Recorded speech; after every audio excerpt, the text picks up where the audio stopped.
సాయిరామ్. ఆ సాయినాథుని ఆశీర్వాదంతో ప్రతి ఒక్కరూ కూడా ఆనందంగా, ఆరోగ్యంగా, అష్టైశ్వర్యాలతో ఉండాలని మనస్ఫూర్తిగా కోరుకుంటున్నానండి.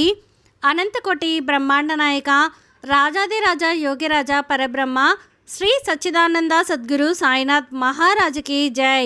ఎక్కడెక్కడో తిరిగి ఎక్కడా కూడా మీ సమస్యకు పరిష్కారం దొరకక అయోమయ పరిస్థితిలో ఏం చేయాలో పాలుపోక ఉన్నారా? అయితే మీకోసమే ఇప్పుడు నేను చెప్పబోయే విషయం శ్రీ షిరిడి సాయిబాబా జ్యోతిషాలయం అండి. గురువుగారు సిద్ధాంతి సుబ్రహ్మణ్యం రాజు గారు. మీరు ఎక్కడికి వెళ్లాల్సిన అవసరం లేదండి. ఫోన్లో గురువుగారిని సంప్రదిస్తేనే ఒక అంజనం వేసి మీ సమస్య ఏంటి, దానికి పరిష్కారం ఏంటి అనేది మీకే స్వయంగా గురువుగారు వివరిస్తారు. మీరు ఒక్కసారి నమ్మకంగా కాల్ చేసి చూడండి, మీకే అర్థమవుతుంది నేను ఎందుకు ఇంత నమ్మకంగా చెప్తున్నాను అనేది. గురువు గారిని సంప్రదించాల్సినటువంటి ఫోన్ నెంబర్ 9908224144. మీకున్నటువంటి ఆర్థిక సమస్యలు, ఆస్తి తగాదాలు, నాగదోషము, నరదిష్టి సమస్యలు, భార్యాభర్తల మధ్య అన్యోన్యత లేకపోవడం, కుటుంబంలో చాలా గొడవలు జరుగుతూ ఉండడం, స్త్రీ పురుషుల వశీకరణం, ఎటువంటి సమస్యలైనా సరే మీరు గురువు గారిని సంప్రదించి మీ సమస్యకి పరిష్కారాన్ని తెలుసుకోండి. మీరు ఎక్కడికో వెళ్ళాల్సిన అవసరం అసలు లేదండి. గురువు గారిని సంప్రదించాల్సినటువంటి ఫోన్ నెంబర్ 9908224144.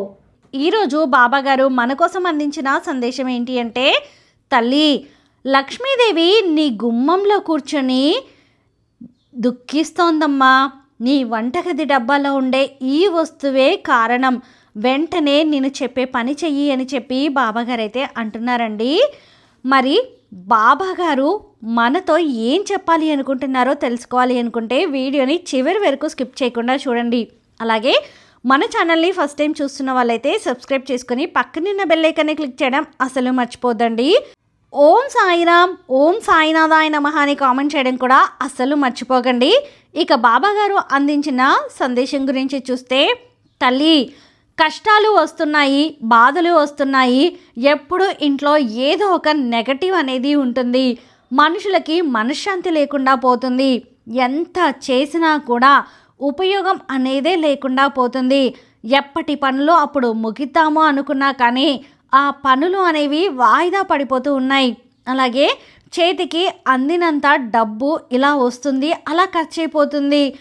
ఏదో ఎంతో కష్టపడి ఒక 10 రూపాయలు వస్తాయని చెప్పి ఒక పని చేస్తే ఆ 10 రూపాయలు రావాల్సిన స్థానంలో 1 రూపాయే వస్తుంది. అధిక లాభాలు రావాలి అని చెప్పి ఎంతో కష్టపడుతున్నా కానీ నా శ్రమకు అనేది ఫలితం అనేదే లేకుండా పోతుంది. అలాగే భార్యాభర్తల మధ్య తరచుగా గొడవలు అనేవి జరుగుతూ ఉన్నాయి. ఎంత ప్రశాంతంగా ఉందాము అన్నా, ఒకరికి ఒకరం ఎంత సర్దుకుపోయి జీవించాలి అనుకున్నా కానీ ఇంట్లో ఏదో ఒక శక్తి మనసులోకి ప్రవేశించి ఆ శక్తి మనశ్శాంతి లేకుండా గొడవలకి కారణమయ్యేలా చేస్తుంది అని అనిపిస్తోంది. ఇల్లు వాతావరణం అంతా కూడా ఒక నెగటివ్ ఎనర్జీతోటి నిండిపోతూ ఉంది అని చెప్పి ప్రతి క్షణం బాధపడుతూ ఉన్నావు కదా తల్లి. అలాగే ఈ యొక్క సమస్యలన్నిటికీ కూడా కారణం నీ వంటగది డబ్బాలో ఉండే ఈ ఒక్క వస్తువే అని చెప్పి తెలిస్తే నిజంగా నువ్వు ఆశ్చర్యపోతావమ్మా.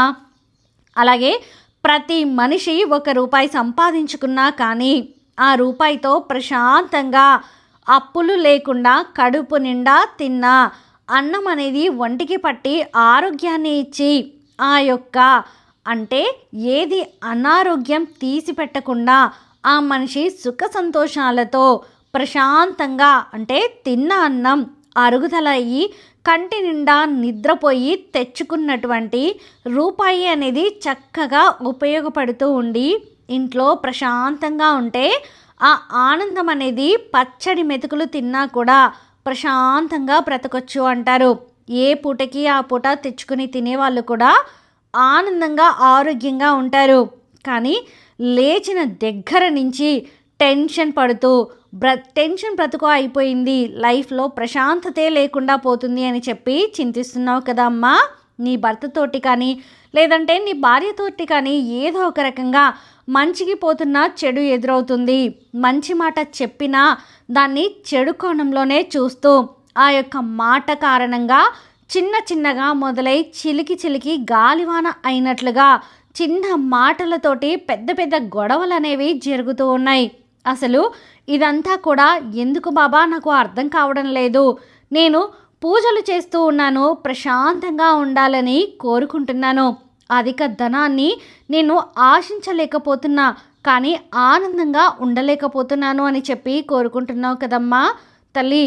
ఇలా అంతా నువ్వు కోరుకున్న విధంగా జరగాలి అంటే నీ ఇంట్లో ఉండేటటువంటి జ్యేష్ఠాదేవి బయటకు వెళ్ళిపోయి మొదట నీ ఇంట్లో లక్ష్మీదేవి అడుగు పెట్టాలి. మరి నీ ఇంట్లోకి లక్ష్మీదేవి అడుగు పెట్టాలి అంటే ఆ లక్ష్మీదేవి అడుగు పెట్టనివ్వకుండా చేస్తుంది ఈ నెగటివ్ ఎనర్జీ. ఈ నెగటివ్ ఎనర్జీ అంతటికీ కూడా కారణం నీ వంటగదిలో ఉండే ఈ యొక్క వస్తువే అన్నమాట. కాబట్టి లక్ష్మీదేవి నీ కష్టాన్ని చూసి ఎప్పటికప్పుడు రావాలి రావాలి అని చెప్పి కోరుకుంటున్నా, కానీ లక్ష్మీదేవి నీ గుమ్మంలో నుంచి ఇంట్లోకి అడుగు పెట్టలేకపోతుంది. ఈ చిన్న వస్తువు కారణంగా ఆ వస్తువు ఏంటా అని చెప్పి ఆలోచిస్తున్నావు కదా తల్లి. ఆ వస్తువే నీ ఇంట్లో ఉండేటటువంటి రాళ్ళ ఉప్పు, అంటే కళ్ళ ఉప్పు. ఆ డబ్బా నువ్వు ఏదైనా ఒక చిన్న పని చేసినా పెద్ద పని చేసినా కూడా నీ ఇంటి నిండా, అంటే ఒక డబ్బా నిండా ఆ కళ్ళ ఉప్పును నిల్వ ఉంచుకునే ప్రయత్నం చెయ్యి. ఎప్పుడూ కూడా ఆ కల్లుప్పు అనేది నిండుకోకుండా చూసుకునే ప్రయత్నం చెయ్యి. అలాగే ఆ రాళ్ళ ఉప్పు మీద నువ్వు మూత తీసిన ప్రతిసారి కూడా ఆ మూతను నువ్వు సరిగ్గా పెట్టకుండా అలా పైన పెట్టేసి ఆ యొక్క ఉప్పు డబ్బాలోకి గాలి, వెలుతురు, చీమలు, పురుగులు అలా వెళ్ళేలా చూస్తూ ఉన్నావు అంటే కనుక ఆ మూత తీసిన ప్రతిసారి కూడా ఒక నెగిటివిటీ అనేది ఆ ఉప్పులోకి ప్రవేశించి నీ ఇంట మనశ్శాంతి లేకుండా చేస్తుందన్నమాట. కళ్ళు ఉప్పు అంటే సముద్ర గర్భం నుంచి పుట్టింది.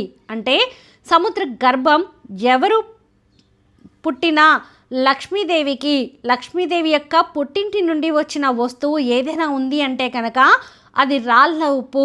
మనం ఇంట్లో వాడుకునేది కాబట్టి ఆ రాళ్ళ ఉప్పు అనేది ఇంట్లో ఎప్పుడు నీ ఉప్పు డబ్బా నిండా కూడా ఉంచుకునేలా చూసే ప్రయత్నం చేసుకోమ్మా.